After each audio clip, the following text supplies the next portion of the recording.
Hello, everybody, and welcome to Two Geeks and One Noob, where we gather friends of similar interests, and maybe not so similar, and discuss, joke, learn more about, and generally have fun with geek culture.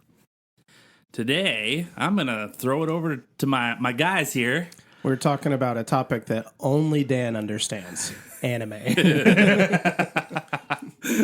Specifically, we are going to be going over our anime villain Mount Rushmore. We've done a number of Mount Rushmore episodes so far, and this one's going to be a little different because Dan doesn't have the experience with anime. So it's kind of a Two Geeks, One Noob version of the Mount Rushmore, with us kind of explaining these characters to Dan and why they stood out to us. Because I got no clues. It's almost like this is on brand for us. Right? It's been a minute since we've gotten to a full-on Two Geeks, One Noob episode. I think, so. Most of us have a pretty good understanding of the previous things that we've talked about, except for the Marvel one for David. I feel like that was on this line a bit. Yeah. Yeah, but It's kind of the point. so I will say that that you guys have piqued some interest in anime for me a little bit here and there. I've been wanting to watch some stuff here that you mentioned, like My Hero Academia and stuff like that. But I'm interested to hear what you guys have to say for your villains, because I'm definitely interested in hearing it. Because the Rogue Gallery has always been one that like stands out to me, and so if there's not a good villain, the characters, the heroes ultimately mean nothing. Like if Goku didn't have the villains he has, he would be one of the most boring anime characters ever. It's like eat, sleep, fight, repeat. Yeah. Well, no. I mean, Kamina has kind of proven that one wrong. Now, yes, it took the majority of our lifetime to get to that point, but yeah, 30 years later. that was only with what, like a 10+ year gap from the Majin Buu saga to when Battle of the Gods came out. So yeah. Well, David, why don't you start this one off? All right. Yeah, so my number one is, well, it's hard to say it's a singular villain. It's the Laughing Man from Ghost in the Shell standalone complex. So if you're unfamiliar with the series, it's very much kind of dystopic, cyberpunk. The Laughing Man, as I said, more of a concept than an individual person. That's the one with ScarJo, right? Technically, yes. Technically, yes. Technically correct is the best kind of correct. Continue. Anyway, If I was in if I was within striking distance of David, I would have copped one just then. Yep. I already got a not so family friendly gesture, so Depends on how it was interpreted. It's true. Anyway, so the Laughing Man is he's equivalently a cyberpunk version of the Unabomber. He disguises himself with this very bizarre avatar. So anytime he's in public, he's able to map it to himself. So he's very proficient at cybercrime, but It's a very futuristic world, and so they can do different holograms and projections and stuff to kind of mask who they actually are. And so that's like it's very futuristic cyberpunk-esque. yeah. Mm-hmm. So I'm picturing like basically Ready Player One kind of thing where you can kind of go in as someone else. A little bit more advanced than that. Well, yeah, but like it's more like the inverse world of that they're in. holographic over the physical body. Yes. Yeah. Okay. So he's not just hacking into security systems. He's hacking into people's minds so they see him as he wishes to be seen. Oh, wow. So it's kind of Ready Player One VR in reverse. Gotcha. Okay. Yeah. So one, just that whole concept of that's how they show off how advanced and how capable he is as a villain. Mm-hmm. But secondly, a lot of the thought behind the series comes to fruition because of his involvement. Mm-hmm. So it's not so much just a, hey, look, entertaining villain. as far as entertainment goes, he's actually rather bland. But as far as how he is written, how he's his capability, but also the fact that he spurs on this crisis for Sector 9 of not just, he kind of shifts the tables on him where it gets them wondering, like, hang on, are y'all actually going for the common good, or have we already let the genie out of the bottle and that's gone? So as a villain, I would say that's why I'm putting him on here, because he genuinely tries to flip the table, not in a gaslighting way, but more in a way of like, okay, what is it exactly that you're saying you're still defending? Yeah. You say you're here for humanity. Hello? I'm literally typing into your brain to make sure you see me as something else. Yeah. That's crazy. What humanity? So just conceptually and just the way he's presented, I've got to go with Laughing Man. Nice. It almost kind of makes me think of Baron Zemo from Avengers Civil War, where he's like kind of turning themselves on each other because... A little bit, yeah. Yeah. He's definitely like getting in their minds and messing with their thought process and making them, or kind of forcing them to see things from his perspective. Yeah. And it's kind of messing with them too, where they're having to like take a step back and look and be like, am I seeing what I'm seeing? Seeing what yeah. I'm seeing? Yeah. Am I having my own thoughts? Like, yeah. So it definitely adds in that head trip layer. Yeah. It's like, whoa, wait. Psychic What was real, manipulation. what wasn't? Yeah. So, Nice. Like, yeah, no, that's a great pick to start things off with, because again, he is written so incredibly well. And it's like you said, you're right. Like, as far as the entertainment value is concerned, he is written kind of blandly, but it's the actual storytelling and the development that's like just top tier. Like, there's a reason why this show, like, while it may not have the following of like a Dragon Ball Z or something like that, there's a reason why its fan base is as passionate as it is. Yep, and long-standing. Yeah. Nice. Yeah. I mean, the series came out in, what, 02? Something like that. Yeah. So, the clarification between the series and the movies. Movies are good in their own rights for very different reasons. Yeah. The series was trying to take the characters originally started in the movie, take into manga, and then trying to say, okay, we want them to portray the storylines from the manga, but at the same time, we want this to be something more approachable by a wider audience. Okay. So it still deals with a lot of the more mature philosophical themes, with a lot of the mature visual themes removed. Gotcha. Okay. Yeah. Well said. Well said. Fantastic start for the list. So my first pick, I went in very different direction than David, and my first pick is just absolutely bananas. And that is Kid Buu from Dragon Ball Z. The reason Kid Buu stands out to me so much is, up until this point, all of the villains have had a plan or a purpose. And so Frieza was trying to control the galaxy. He was taking over planets and selling them for his own profit, leading an army, trying to build up his army while building up his own individual strength. Cell was brought into this world for the sole purpose of killing Goku, and he decided to make it an entertainment factor for himself by making the tournament and challenging all kinds of other fighters and putting it out worldwide. And just like, if you think you can fight me, good luck. Welcome to try. Whereas Kid Buu is just this absolute monstrosity. He has the mind of a child. He doesn't speak. He doesn't think. He doesn't plan. He is just a toddler on a rampage. Oh, wow. And it's like, it's one of those villains that's like, it felt like there was more legitimate consequences with some of the things he was doing, because like people die on Dragon Ball Z all the time. Planets get destroyed. Right. Kid Buu is the only villain that not only killed numerous heroes in the series, but found a way to teleport to the planet of the dead, which is their equivalent of heaven, basically, and was about to destroy it had Goku and Vegeta not powered up, because he was just so determined to find them and fight them.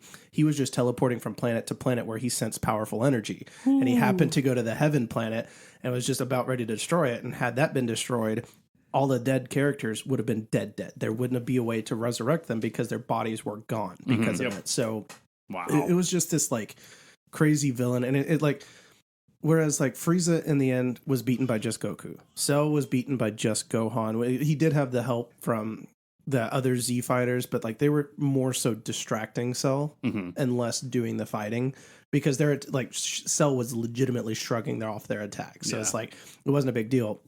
But for this, like it took Goku, Vegeta, Fat Boo, Hercule, and entire galaxy worth of people sending their energy to Goku to defeat Kid Buu in the end. And it's just like this absolute crazy villain. It's like, very much, do I look like a guy with a plan, except he couldn't actually say it. Right. That's kind of what stood out to me, because like I'm in the camp that I think Frieza was a boring villain. I know I am very much in the minority as far as the Dragon Ball Z fans are concerned. And that's the only villain I really know. So it's like, because my issue with Frieza is that I don't think he was a good villain. He is just present for a very pivotal moment in the series. And so I don't think that being present for the pivotal moment inherently makes him a good villain. He was a really boring villain, in my opinion, whereas Kid Buu, it was legitimately like, what is he going to do? Does he even know what he's going to do, kind of thing? So like, that's Probably what really, not. right. And that's what really stands out to me with a villain, is like, if that unpredictability. Like, you always know Frieza is going to get angry, yell stupid monkeys, and do an attack. You honestly don't know what's going to happen with Kid Buu. Yeah. So that's why he stood out to me, is just that unpredictability, the power, the fact that it took so many people stepping up and fighting. And like, that just really stood out to me for the character. Nice. Could you imagine Team 4-Star doing the any of the Buu storylines? I wish they had. Be it Majin or Kid? I wish they had done it. I understand why they didn't. I do. True.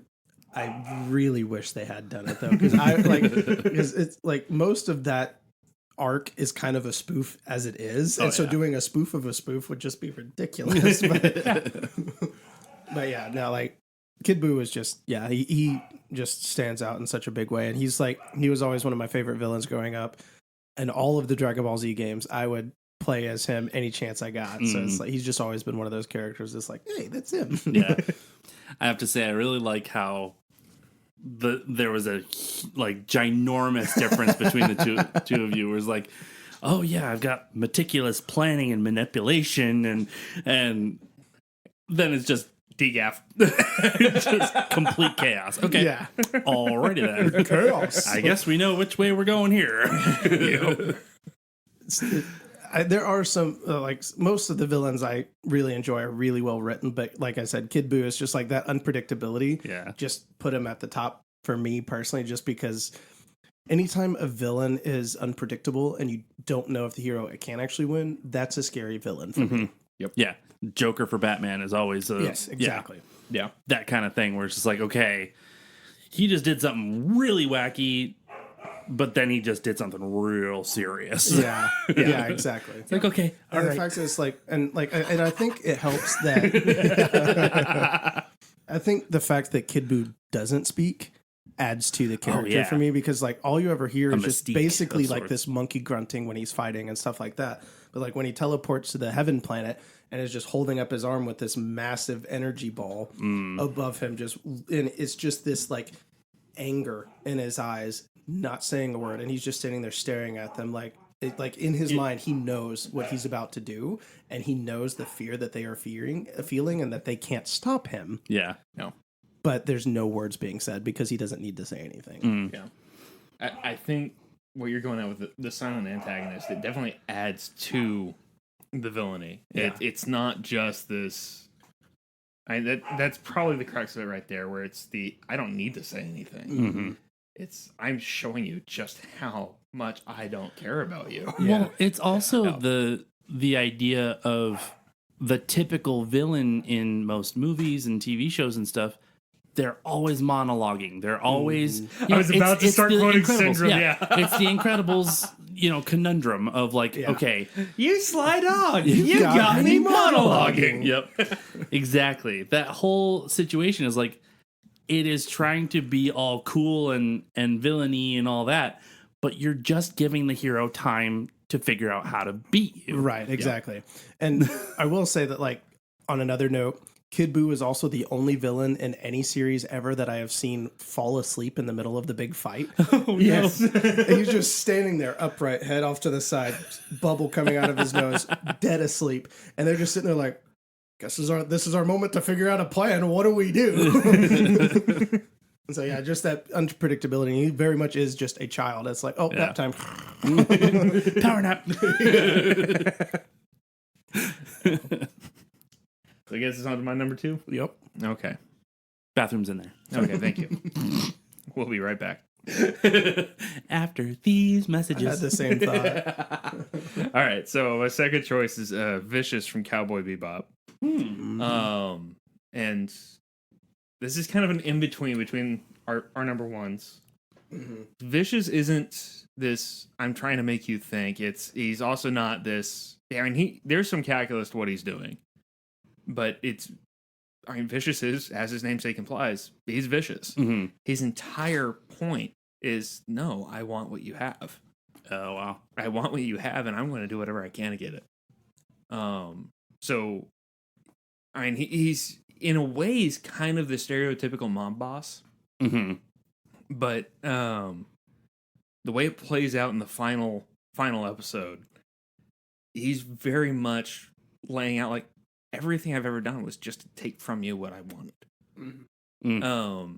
And it really paints a fuller picture. I mean, because he is the villain and that is his MO, it paints a fuller picture of the series as a whole. Yeah. Where it's more of, no, this whole series is about loss. It's about dealing with it. Yeah. It's about standing up again.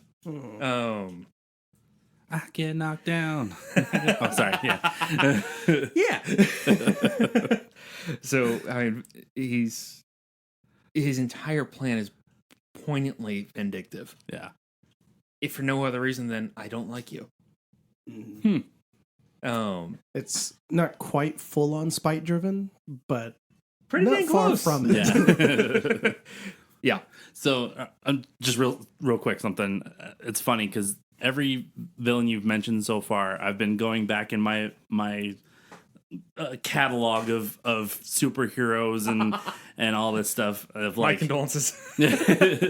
of like who these people remind me of. So obviously, I've already mentioned the ones that you guys have reminded me of, but this one kind of brought out one that is kind of a strange one, a very, very obscure one, is Tina Greer from Smallville. Yeah. Where she's obsessed with Lana. She wants her life, so she becomes Lana. Yeah. And like tries to steal her life from her. So it's just, I don't know why that kind of just made me think that way, but in a sense, yeah. I mean, Vicious still wants to stay vicious, but at the same time, he wants everything Spike has had up to this point. He wanted to stay vicious. It's just he realized that it's like he had no autonomy of his own to actually decide for himself. Mm-hmm. So I mean, he knows his skill set, and he's driven for it to use those skills, to use his ability. But anything he does towards Spike, towards the rest of the crew, is strictly because he wants what they have. Yeah, simple as. Mm-hmm. Nice. He wants that camaraderie. He wants that family. He wants. I mean, the whole thing kicks off because he wanted the love interest. Mm-hmm. Anyway. Yeah. So I mean, it's we all want to be loved. He's in some ways a very serious caricature of jealousy. So A vicious jealousy. Yes, exactly. It's almost like he was named intentionally. Nah, not at all. I like that one. That was a good one. Yep. Oh, my next pick, I went with Pain from Naruto. And he is a very interesting character to me because he's one of those that's like kind of you understand what got him to the point of being where he is and why he's doing what he did. He obviously went to an extreme with it, kind of Thanos-esque, where it's like he saw a problem and decided, I am going to kill people to solve this problem. Mm-hmm. And that's obviously not the right choice. Right. But he's also like, so to give some of the backstory, he is like, his true name is Nagato, and him and two other kids from his village were trained by one of the like really key characters in the show called Jiraiya, and like he trained them and raised them up, and they became ninja for their own village and kind of semi leaders, and they were in the middle of this really big battle. And one of the characters sacrificed himself to save the other two because the person they were fighting did a lot of like poison based attacks and stuff. And so it's like they were very much in a point that's like they were very stuck in a corner. They were kind of holding their own, but this guy was so strong that it's like, okay, there's no way for all of us to make it out of this alive. Yeah. And so one of the guys sacrifices himself to save the other two. And this just makes Nagato so like angry and hurt that he gets to the point where he's just basically like, okay, all of the people that are doing these different things are part of the problem, and I'm going to wipe those people out. And he becomes the leader of this big organization, which is like the driving force behind the main antagonist side of things throughout the majority of Naruto. And he, it's like, it's also like he brings in the first real consequences in the series. Like we've seen some characters die here and there, but most of them were really just side characters. There's like one character that's really popular and has been built up and like written well, but he wasn't like a super common character. He was always kind of seen in passing. We didn't really get to see him often. And but he was still a really popular character. But that was like the biggest death up to this point. But Pain killed multiple really key pivotal characters in the series. He kills off, spoiler alert, but I mean the show's been out for a long time, so what are you guys doing? He kills off Jiraiya, who is like the main driving force, trained Naruto. He is like the kind of the go-to guy for a lot of things in their village. Anytime a really difficult, important mission is needed, Jiraiya is the name that they say. They heavily rely on Jiraiya. Okay. And so he gets killed by Pain. Pain shows up at the village and he's just floating above it. The village has no idea what's going on, and he's just floating there. He goes off on this monologue, which is a fantastic monologue, and the voice actor that they picked for it was fantastic. Yeah. Like that was a beautiful casting choice for the character, because the voice that he has with the monologue is so imposing and terrifying. But he's just floating there, goes on the monologue, and then he just holds out his arms and says, "Almighty push." And this massive shockwave that starts from where he is and just goes out in this big bubble, and it just devastates the village. Oh my. And he basically just lifted his arms and wiped out an entire village. Ooh. And all of these other characters are showing up and trying to fight and fend him off, the ones that survived. And it's like Kakashi, the first guy that trained Naruto and his crew, dead. Tsunade, the leader of the village, not quite dead, but not far from it. Other key characters are like bleeding and heavily injured and like on the ground, like this genuine fear of like, are all of these characters going to die? And in the end, like so the characters within the village like end up getting brought back through some anime garbage. But like it was one of those moments that's like, this is the first time we've seen full on consequences, and it's the same character that's doing it. Yeah. And it's like, you saw Pain, and he had other different Pain robots that were fighting alongside him, and like they initially thought that the main body of Pain was the really strong one, and the other ones were just kind of puppets that were being controlled by him. It turns out none of them were the real body. Even the strongest one that they were all struggling with, that was the body of the guy that sacrificed himself several years ago, and Nagato is off in a distant area controlling that body and all of the others simultaneously by himself. Oh, wow. And just funneling all of his strength through them. And it's like, okay, all of these guys who have done all these crazy things and killed so many people, those are just puppets. Yeah. And like the real body was severely damaged and weak, and so like that guy couldn't actually fight, but he had so much power that he was controlling the puppets with minimal effort and did as much damage as he did. And again, it had those consequences, which in the end, he ends up doing this this ninjutsu that ends up sacrificing his life and brings back the people in the village that he had killed. But there was still the fact that like Jiraiya was gone.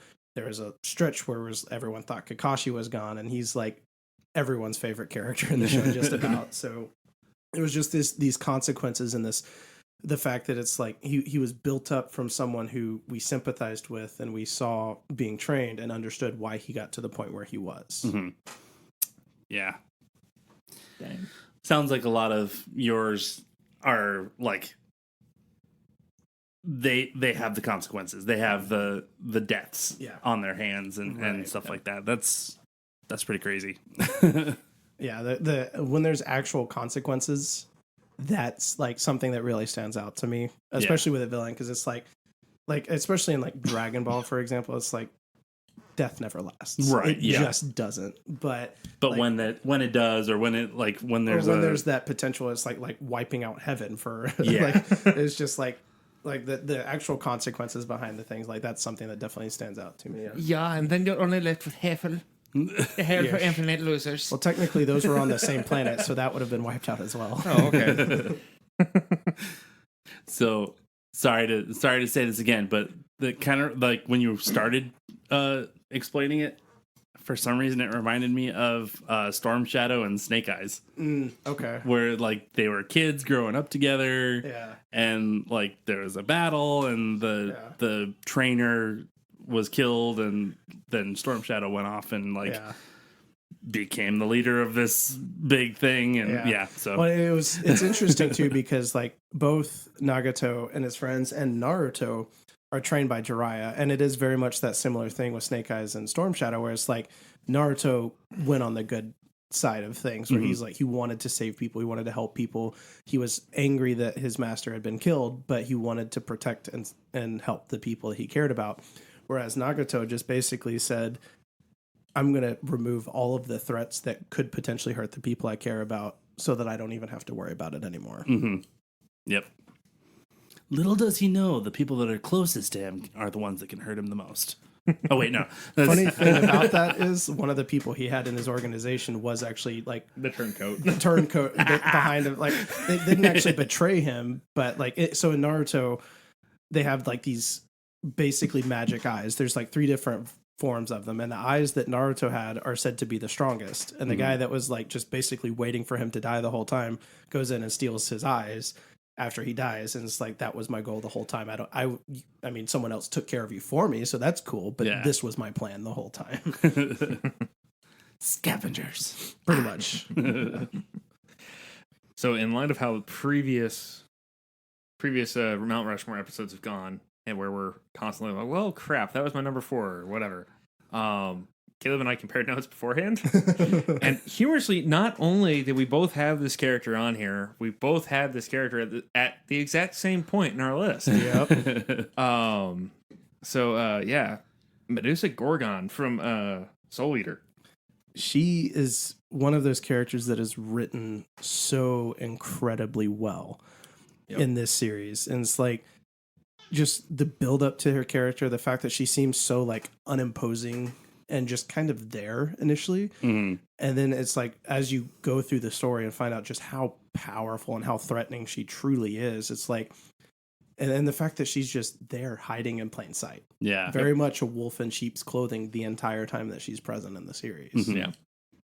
So her being that insider threat, being the person, not just having agents in the agency, being the agent in the agency. Yeah. In this one, in Soul Eater, the premise revolves around a school of students that are Meisters and weapons. So the Meister and the weapons are paired up together, and the kids that are weapons have the ability to turn into weapons. And they have a Meister that they synchronize with in combat, and they have to like have some sort of bond together in order to actually fight and whatnot. It is the Wink Saga. Yeah, actually a little bit. It is a spiritual connection between the two. Yeah. And she is the nurse of this school. And this school not only is filled with Meisters and weapons, both on the student and the faculty level, but it is run by himself. The Grim Reaper himself. Oh my gosh. And he is very present there and interacts with not only her, but everyone in the school regularly. And so she has face-to-face interactions with the Grim Reaper. And not even he knows that she is a witch hiding in his school the entire time. And the witch while not the most threatening being in this universe, they are the second most threatening being in this universe, and it's pretty friggin' close. Yeah. Yeah. Dang. Like, the goal of the students is to kill 100 Kishin souls. Kishin souls, which they're not quite Kishins. Yeah, like they're- the full on Kishin, that's the main threat, Yeah. and then the witch, and then the Kishin eggs, I guess. Yeah, there you go. Yeah, Yeah, Kishin and eggs. so like they Which is kill, just a corrupted soul. yeah. Okay. So it's like Jack the Ripper was one of the Kishin eggs that they had to kill. first one. That's the first. Yeah. Oh, wow. And so it's like basically evil people that are killing people, and they're like stealing their soul Okay. after they kill them. And so Sorry, like, remind me again what show this is? Soul Eater. Soul Eater. Okay. Yeah. Yep. All right. And so like the students have to kill 100 Kishin eggs and then kill a witch for their weapon to become a death scythe. And a death scythe is then promoted and wielded by the Grim Reaper Death himself. Huh. But they can only get to the point of being strong enough to be wielded by Death by doing this task beforehand. Huh. And so, So like, does he have like multiple? he has Effectively, several. he has an armory. Gotcha. Yeah, he has he has several. Like he has Most one of them that are faculty.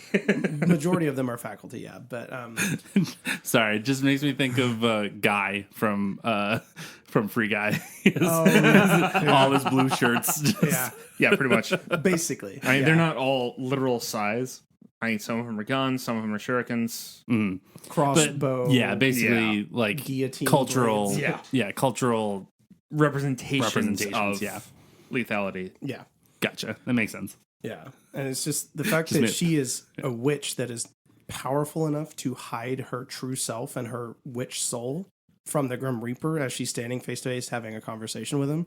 And she's manipulating all of these things in the Grim Reaper school right under his nose. And he has no idea. Yeah. Yeah.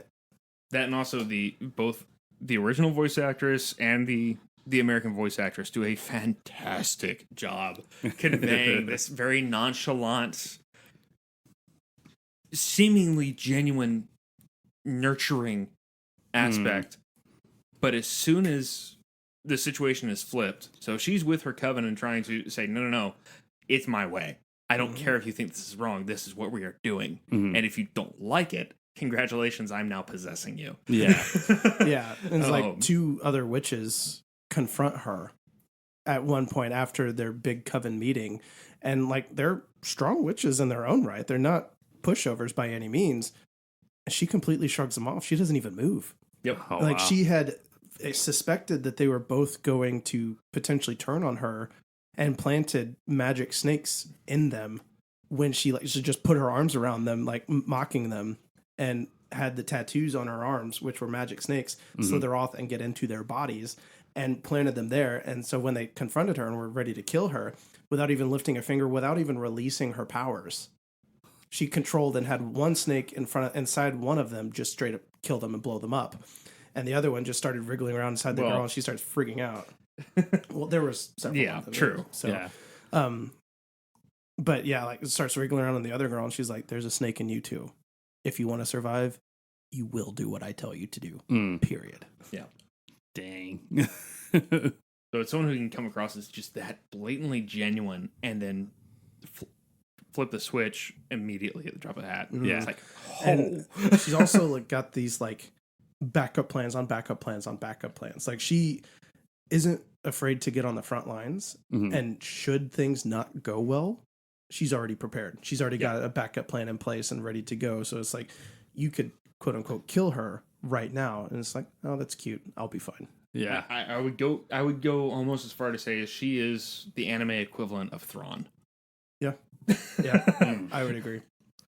It's just so well thought out, and it's like, and again, she's not afraid to get on the front lines. Like in the first, like really big pivotal moment in the series, she was the first line of defense for the bad guys. Hmm.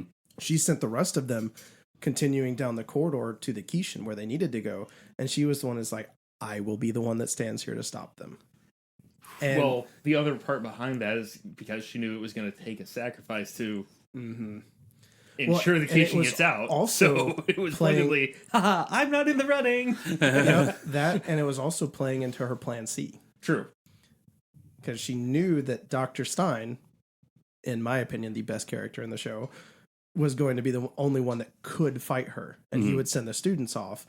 And she knew that once the Kishin got released, that it plays on and builds up the madness in people. So if anyone has any dormant madness in them, that's going to get brought to the forefront. And she knew Stein was one of those people. Mm-hmm. Not only was he one of those people, but he's also the strongest Meister besides Death himself in the academy.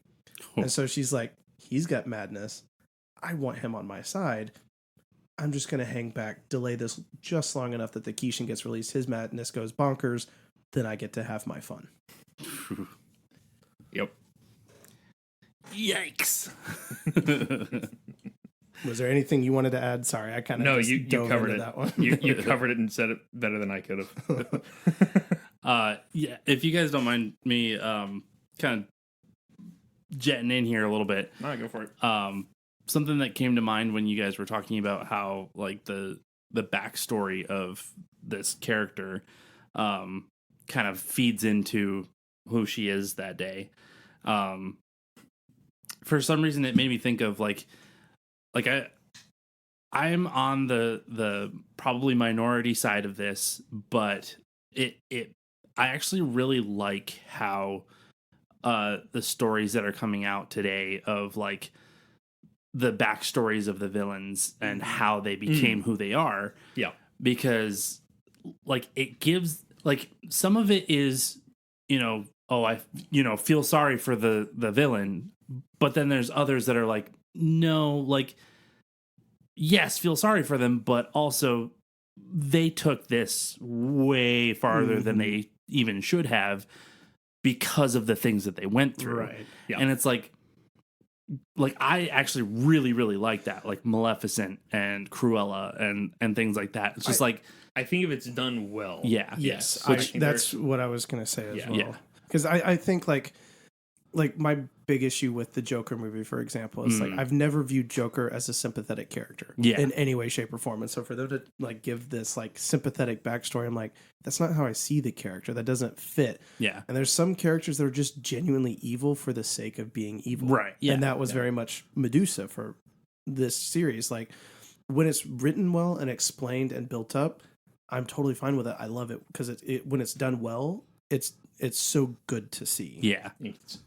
It's exceptionally impactful. It's particularly impactful then because it kind of gets you wondering, like, hang on, in my own thinking, if I push that too far, if I lean too far into that aspect or that happenstance that occurred to me way back when, Mm-hmm. if I dig into that too far, I'm just a few steps away. Yeah. It's very much that the Killing Joke storyline Yeah. of all it takes is one really bad day Mm-hmm. Yep. kind of mindset. Yeah. That's basically exactly what I'm saying. Is like those backstories that give a reason why they're this way. It's like, oh, okay, like that's reasonable to an extent, but you took it too far. Yeah. Yeah. Even with that, like, all it takes is one really bad day mindset, that was proven to not be 100% accurate because it's like it took one really bad day, but it also took you lording these negatives from that bad day over him. Mm-hmm. Whereas had someone been here to show him the positives or the light, it wouldn't have gone the direction it Right. did. Yeah. Yep. So it takes one bad day, but also not having someone to That support Yeah. structure. Having that support. Yeah. Perfectly said. Yep. Mhm. Cool. Yep. All right. Go ahead. Well, we tag teamed on the third Oh, one. so- fine. All right. Yeah, so my final one is going to be King Bradley from Full Metal Alchemist, particularly Full Metal Alchemist Brotherhood, Okay. which is the accurate version, or it's the more canonical version. There are a couple aspects to this, so it depends on if you're going strictly by the anime or by the manga. I guess we're limiting this to anime. we did limit it to anime. Like, Okay. feel free to touch on the manga because that's like the manga only. The anime is based off the manga, so right, it's not and this like one's pretty accurate too. right. This is where I would argue Brotherhood misstepped in retelling the story. So in the manga, you always kind of suspect King Bradley is one of the homunculus, one of the created villains Mm. of the storyline. but it's never really confirmed until shortly to the point when you start to see all the homunculus come together and say, no, now is our time. Now is when we're actually doing this. Yeah. In the anime, they kind of tilt their hand a little too far, in my opinion. And Foreshadow it a little too much. less foreshadow, more telegraph. Yeah. Right. Where it's like, oh, no. We're for those of you just tuning into this story, he's the big bad. Yeah. It's like he's one that you meet very early on. Yes. Very early on. And it's like the initial interaction with him is like, okay, something's a little off about the guy, but he seems funny and strong. So I'm curious to see where they go. And as you go, it's like, oh no. Yeah. Like by the end of the third episode, you realize like, oh, he's not benevolent at all. Like the fact that he's acting benevolent just shows how awful he truly is. He's more malevolent. He's known as the Führer of this world for a reason. Yeah. So, Yeah, we'll put it that way. yeah. Yeah. And if you're thinking the other common word that's associated with that, yeah, you're pretty close. Yeah. All right then. Yeah, he's a dastardly dude, but while still having control of himself and his appearance, he's still able to play both sides very convincingly. And if you go back on subsequent rewatches, there's so much double speak going on in any of his lines where you hear it. It's like, whoa, you're telling both your armies what to do here, and you're pitting them both against each other without tipping your hand one way or the other on who you're really with. Yeah. That's Kind of scary impressive. Palpatine-esque, yeah. Yeah. It's I was trying to that's think of one of my favorite anime to go back and rewatch, because as David alluded, when you do rewatch it and you pick up on things that you didn't pick up on the first time or even the second or third or fourth time watching it, it's just like, how did I miss that? It was right there. Yeah. Definitely. That's another one of those things, like it's tough to get through, but it's very enjoyable to figure out again. Like it's like, oh, I should have seen that coming. I should have seen this little bit of his personality that was just a little bit off. I think one of the coolest things about King Bradley as well, if I may piggyback off of David, is that physically speaking, he's arguably one of the weaker homunculus. It's his intelligence and his quick wit and his ability to foresee what his opponents are doing. That's where the threat comes in, because his powers lie within his eye, and so he doesn't have the same like rejuvenation and the insane physical strength and stuff like that the other homunculus have. But he can see, and he's like fighting against one of the other homunculus who like just covers his body in armor, and he's like, oh, there's your weakness. There's there perfectly. So every single one of the homunculi is named after one of the 7 deadly sins, and I think this is another aspect that kind of is the creators tipping their hand a little bit to showing you like, whoa, there's a reason we're calling him wrath, because what is wrath but rage with control? Yeah. Okay. And it's very much telling in his strategy and the way that he behaves, the way he conducts himself on the field. And now that I think about it, any calm or pleasant interaction he has is all the more emphasizing that control yet again. Because you do get to see his anger at points where even when he's talking to other homunculi, they're like, don't you want to go back to your family? And he basically just shows this absolute disdain for his wife. And it's like, I am only with her because that is the mission. Oof. If it were up to me, she would not be alive. Yeah. He's vile. Yeah. Absolutely vile. Another thing I'll point out about him, though, is there were moments earlier on in the storyline where you contrast it to those earlier points where it's completely shown off. Like, no, he's going to be the big bad. He's going to be the main villain here. Where he seems completely sincere and fatherly to various characters, especially the 2 characters who desperately want to interact with their father. It's like, whoa, okay, I'm confused now. What? It's like he saw that weakness and used it to his advantage. Exactly. Part of his powers lying within his eye. Yeah. He saw the weakness and said, neat, that's mine now. Yeah. Yep. That was something I was going to point out too. Is like, it's funny how often those contrasts of villains, or even sometimes heroes as well, but like how a deficiency or a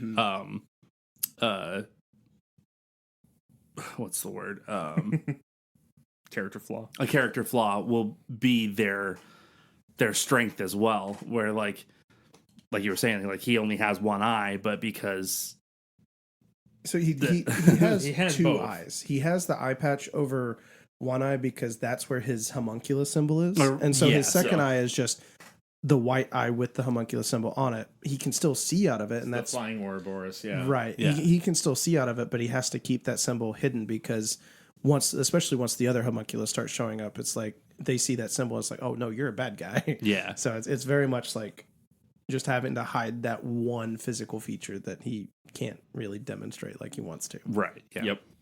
But being able to see someone's weakness through something like that is just like that makes a cool villain. Yeah. Yeah. Yeah. Fantastic choice. He was, I think, my first pick on my honorable mention list. Fantastic pick, my friend. My final pick, I can't go into too much detail on this one because it's from My Hero Academia and David is not up to date yet. And this is one I do genuinely think you will enjoy. Okay. And so I don't want to spoil it for either of you guys because I genuinely want your real reaction to this one. But my final pick is Dobby from My Hero Academia. Okay. Was he given a sock? No. Dobby is free. It would have been set on fire if he had been given one.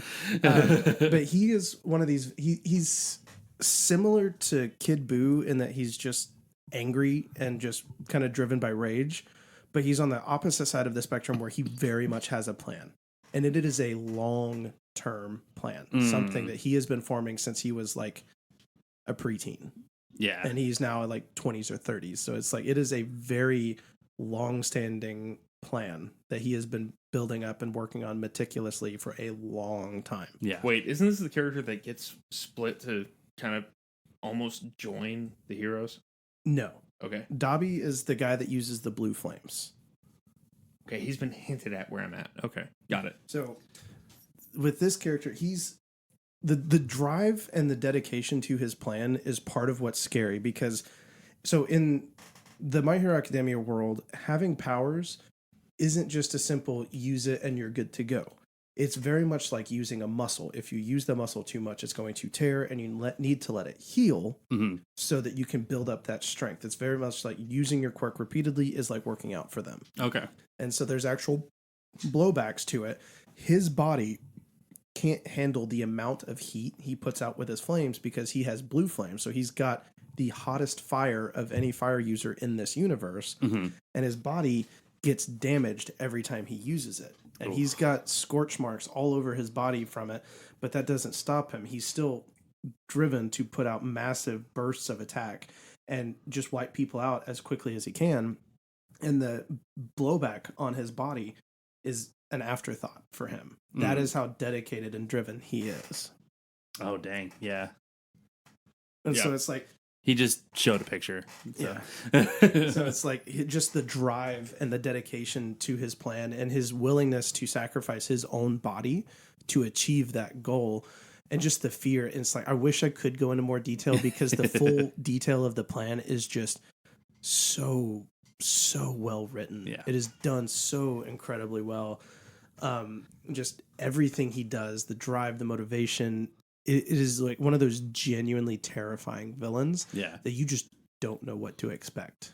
Nice. And it's like he's got a plan.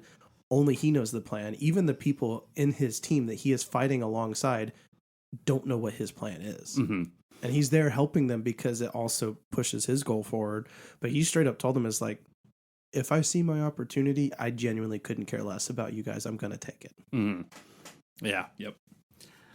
I was going to say a mark of a really good villain is is having that strategy, the long game, basically.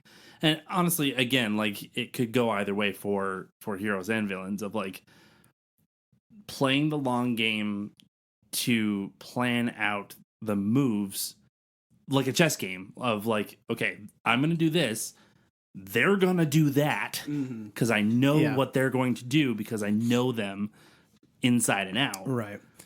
And what's crazy is like throughout the majority of the series until the big reveals and everything with his plan come to fruition, he very much comes across as just completely uninterested. It's like he's just there just because he wants to see the world burn with his flame specifically. Yeah. And so it's like, it seems like he doesn't really have a plan. And when he's first introduced in the series, he's like, I'm following the hero killer Stain. I like his ideology. So I guess and I saw him with you guys, so I guess I'll join it as whatever. Like, as long as you keep doing what he was doing and killing heroes, I'm on board.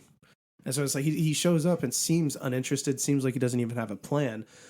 But again, as the story develops and goes on, and you start to see his plan coming full circle, it's just like, oh crap, he's a lot more devious than he let on, and he was far more aware of what was happening in this world than everyone else thought. Yeah. And it's kind of like the polar opposite of Endeavor, who is like the de facto number one hero at this point, where it's like he's angry because he's always wanted to be the number one hero and didn't get to that spot the way he wanted to. Whereas Dobby, you just genuinely don't know what's going on. He's just genuinely angry. And it's like, okay, what's actually driving this guy? And again, once they do that big reveal, oh my gosh, it's so good. Yeah. I've texted every friend I know that is watching that series and said, I have to watch this episode with you when you watch it because I want to see your reaction to this. Like, I already knew it was coming because I had read the manga, so I knew what was going to happen. Right. But yeah, as soon as I saw that episode was up, I've texted every friend I know. I was just like, I'm watching it with you. Just tell me when. Yeah. Well, I'll let you know when I get there. It's in season 6, so you got a little ways to go. Yeah. Same. 100% worth it. But well, I'm almost done with my Critical Role series, so that one doesn't technically end, does it? well, this the storylines. Oh, yeah, that's fair. The campaign I'm on. Oh, yeah, never mind. I'm sorry. Can I just point out that it's kind of funny that the guy who's been bragging about Shippuden style animes is asking if a web series technically ends. I never said I wasn't guilty of the same thing. I just asked, does it technically end? Yeah, fair. That was more coming from a I feel you dog kind of thing. 115 episodes. It goes long for a while. And they're 4 hours each. So this was probably about One Piece. Yeah, I was going to say.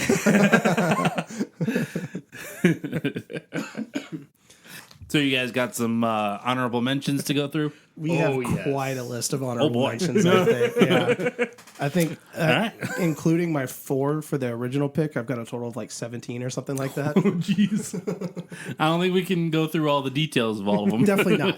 Definitely not. No. I'm trying to filter through my like 11. At least one of mine has already been removed because it was one of David's picks. Oh, okay. All right. Thank you. If you want me to go first, I can go first. Go for it. So I'll just touch on some of the really key ones, since, like you said, we don't have a long list, and then I'll just read off the rest of them. But the key ones, one of them being S Death, and like her introduction from Akame ga Kill. And the reason that she stands out to me is partly her introduction, and 2, just her driving force within the series. So her introduction, they explained that she was sent to the Northern Kingdom because there were some rebels up there, and they were very strong rebels that the kingdom was struggling with, and she's like the go-to general. Her introduction is her sitting there on an ice throne because she has ice powers, her foot propped up on the leader of the rebels, and his entire army just frozen to death. And then she kills him with her heel sitting there on her ice throne, and then says, I'm bored here. What's next? And so it's just this very intimidating introduction. And then when she gets to the kingdom, they're like, all right, what do you want to do? What's your reward? What would you like as your reward? You can literally pick whatever you want. What do you want as an award for doing what you did? And she looks him dead in the eye and goes, I think I want to get married now. It's just like, I'm sorry, what? It's just like, okay, that's not at all what I thought you were going to say was driving you, but okay. And I will So is say, she killing all her suitors? no, she was fighting strong people to see if they were strong enough to be her suitor. Oh, jeez. And that's like the next part of the series is her setting up a tournament in the kingdom, and the winner. It's a twisted Aladdin. Yeah, it kind of is. It kind of is. But like the next part of the series, she sets up this big tournament in the kingdom, and the person that survives to the end gets to be her suitor. So it's like, and I will say, Riff raff, street rat. I will quickly say, the anime does not follow the manga. I have not had the chance to read the manga, so I don't know if her story is any different there. I've heard that the manga is significantly better than the anime, so I will throw that out there quickly. I've only seen the anime, but I friggin' loved it. It was great. And what was this one called again? Akame ga Kill. Okay. And the next one, even you will know. Okay. Azula. Oh, yeah. All right. I don't care what anyone says. Avatar's an anime. If you disagree, I'm sorry. You're wrong. Live your life that way. Yay, I love an anime. Yeah, that is kind of a fight me type of statement. Very much so. The guy sitting at the table changed my mind. Yeah. The next one was Akaza from Demon Slayer, and he stood out to me because he shows up after this big battle and everything happens, and like you see him facing off with a Hashira, who's supposed to be like one of the absolute strongest characters on the good side in this world, and just toys with him for 20 minutes. And the fight in this movie is animated so beautifully because Studio Mappa just does not miss. Yep. But it's just an incredibly animated, really well shot. Everything was done great about it. And his whole goal is just like, I just want to get stronger and fight strong people. Oh, hey, you're strong and you're fighting against me as a demon slayer. Want to become a demon so we can just fight for eternity? That'd be fun. So just very much this like crazy mentality. Yeah. Oh my gosh. But it's just so done so well for sure. That is something that will attract me to any animated show or movie or anything, is if they do the animation well enough for a fight scene. Yeah. Oh, that's why I love Kung Fu Panda so much. Yes. Like Kung Fu Panda did amazing with combat. After the recording, I'll have to show you some clips of the fight from that movie. Like, yeah. It's just done so well. It's done so well. So I'll just read off a few here, and then there's like one or two more that I wanted to touch on. But the next one was Licked from Black Clover. He is an elf that is angry because his entire people were wiped out. So he just was like, yeah, no, I don't like humans very much. So understandable. Yeah. Then King Bradley, as David touched on earlier, Zex Marquise from Gundam Wing. And he is less... I don't even know if he's technically a villain, because he is always fighting against the heroes, but it stops being, I'm going to try and kill you, and becomes like, you know what? You're kind of fun to fight. Let's just keep fighting just for giggles. Yeah. And they like even switch mobile suits multiple times throughout the series, just because it's like, yeah, I'll trust you with mine. I'll take yours. It's all good. Yeah. Like, It's just right place, right time. yeah. Let's fight. Yeah, pretty much. Another one was Toga from Toga and Shigaraki from My Hero Academia, and I can't go into too much detail because there's just too much to discuss with both of those characters. Okay. But those are I was torn between Dabi and Toga for my four, because Toga is just probably my second favorite villain overall in My Hero. Yeah.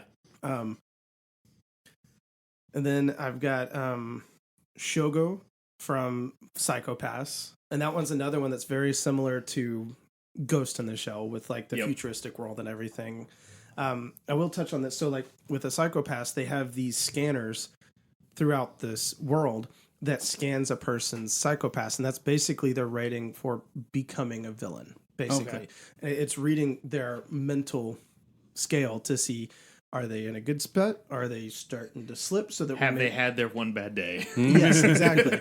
And so it's like, and even if someone is like technically fine, they're just maybe a little depressed, that'll register on the Psychopath system and say, oh no, they're about to do something bad. Arrest them now. And so it's very much this like dystopian world. And he's one of these people that is... It's kind of a Minority Report on steroids. Oh, yeah. Okay. And so he's one of these people that's like, he sees the system for what it is and knows full well that the system is broken, but he can control his score so that it can't actually register what he actually is. And so he seems totally fine based on their systems. And that's one of the key things, because the weapons that they use scans the person that they're aiming at before it fires. And their weapons don't work on him because he seems 100% fine. Oh, wow.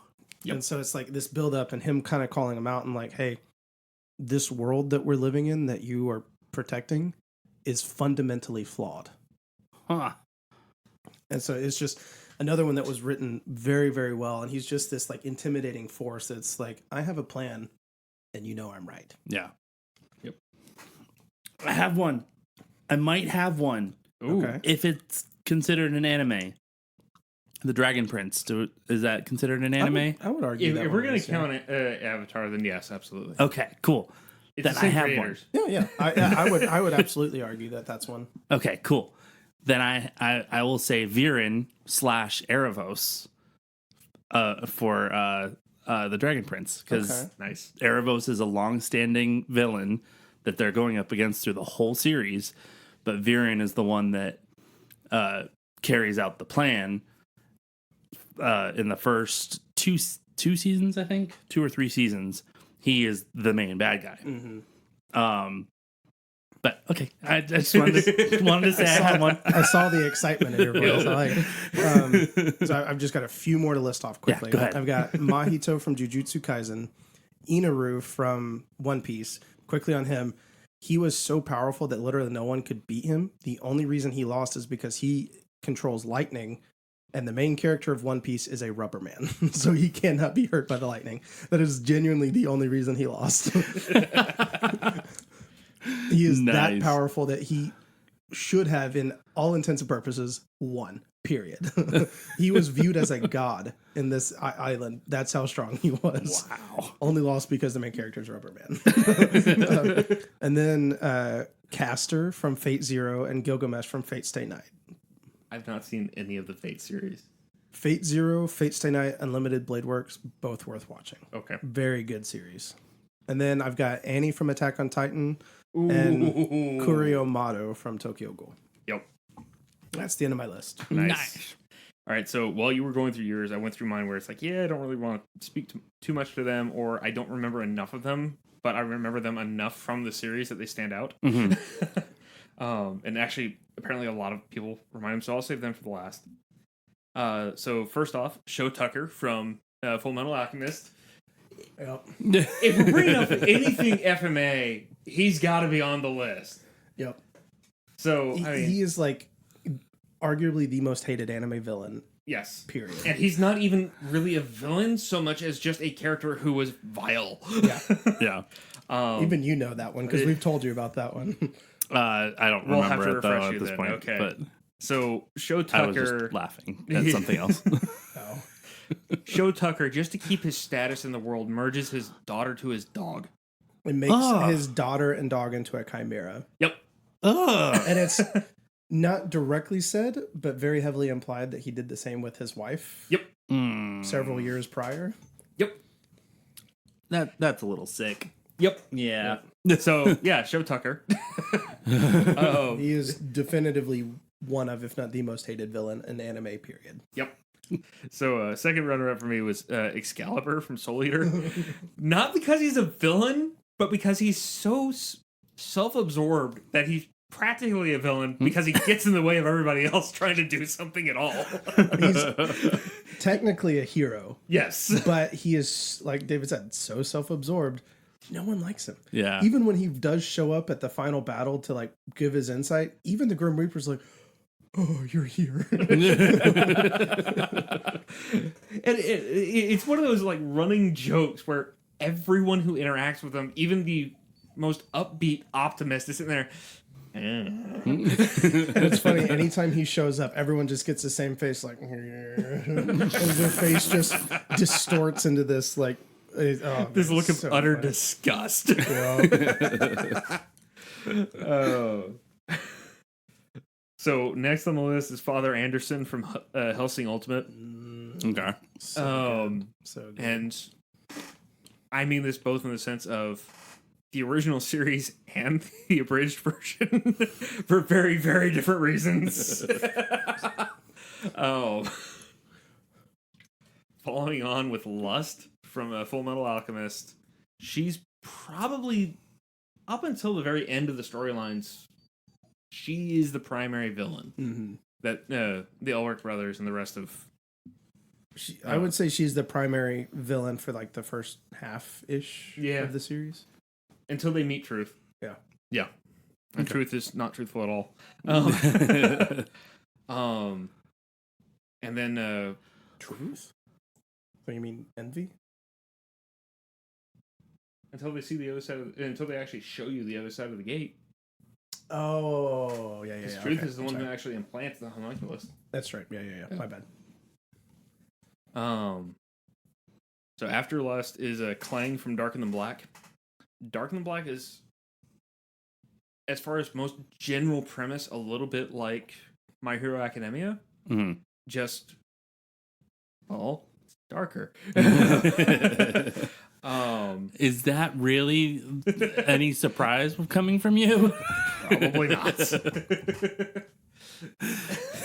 Probably not. Oh, no, but Clang, the way the mechanics work in this world is where if someone has an ability, they can use it at will, mostly at will. Mm-hmm. They either have to pay beforehand or pay afterwards to use it. More often than not, they pay after. Okay. There's a consequence for using. Right. Okay. So, for example, it's the guy who's stone cold sober. If he uses his power at all, he has to drink. Huh. Very Yes. interesting. So he's committed to sobriety, but because he's trying to defend someone else from this monumental threat, shoot. Yeah. Chug. But Clang seemingly has no consequence for his ability. Okay. And Clang's ability is he can make cells explode on command. Okay. So his ability is used seemingly at will, Yeah. with next to no consequence that anyone's aware of. But again, very devious, but he's one of those where he comes out of the blue like, oh, shoot, not again. Next one is actually more of a sympathetic one. Triella from Gunslinger Girl. It's probably one of the most cheery on my list. That's depressing. So the premise for Gunslinger Girl is all of the main characters you're following are assassins. They're all like in their teens, all of them female, as the name implies. Mm-hmm.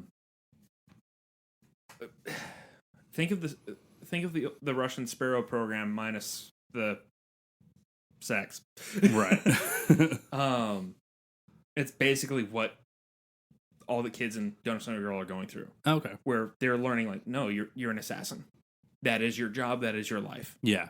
And while all the younger girls who are mostly cybernetic, a handful of them are just orphans they picked up who had proficiency with gymnastics or acrobatics, whatever the case may be. Mm-hmm. Like, cool, we can train you quick and easy. Yeah. They all look up to Triella as kind of the big sister of the group. Right. In that same frame, it starts off where Triella's actions to her come across more as the somewhat spiteful big sister. Mm-hmm. But as you start to see her arc less as an anti-hero and more as a villain develop, less as a hero and more as an anti-hero or villain even, as you see that develop, they start to show snippets of her past and how she was brought into the program. Mm-hmm. You start to realize she was brought into the program as a mercy. And she was the pilot for the program. Like, how do we get her out of this but still use the same things that she's had to learn? How do we use this to our advantage politically? Oof. So, I mean, as they start showing more of her history, you feel nothing but sympathy for her. Mm-hmm. and you get why she's doing everything she's doing. Yeah. But the fact that she's in this utter, granted, understandable state of rebellion, like, no, I'm done. You also start to realize she doesn't have enough scope of reference to realize the girls who look up to her and admire her as a big sister didn't go through what she did. Right. So she's looking at all of them thinking, you monsters, y'all done it again. So Triella's on the list for that. And then the others that are kind of more of, I remember them, and that's why they're on the list, because they're very clearly memorable. Perfect Cell, Dragon Ball Z. Griffith from Berserk. Million Knives from Trigun. Trees from Mobile Suit Gundam Wing. And Kago Takeshi, Ghost in the Shell standalone complex. Nice. Actually, no, sorry, I'm going to explain on that one a little bit more.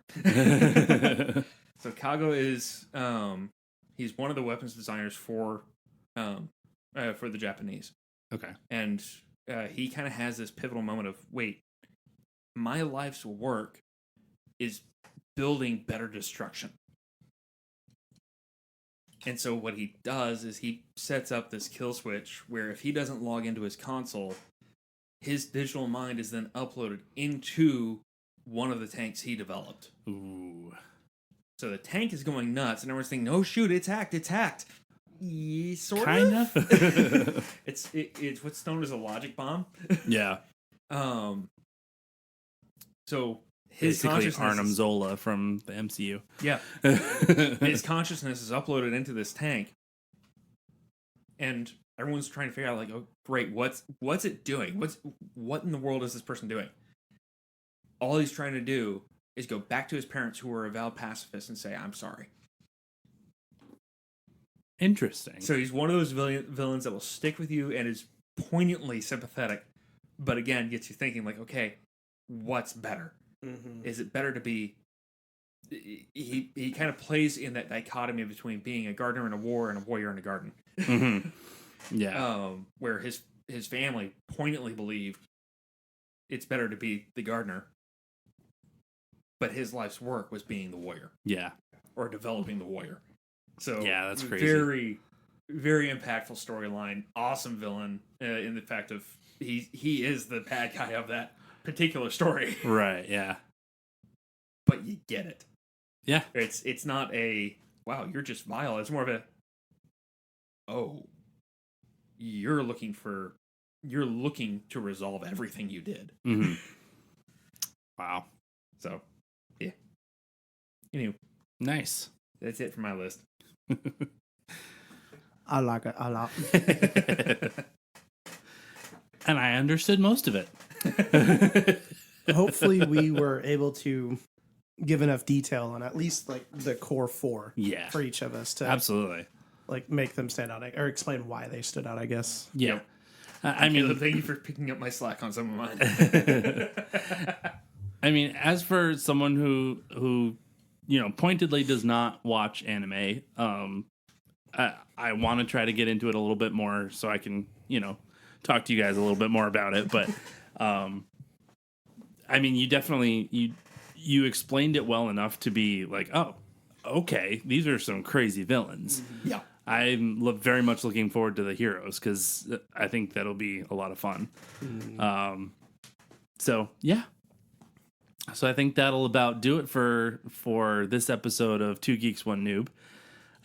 If you guys are enjoying this podcast, please follow and let your friends know about it. And we'll keep on moving on with this show, and we hope you like it. Arigato gozaimasu. Domo arigato, Mr. Roboto. Bye.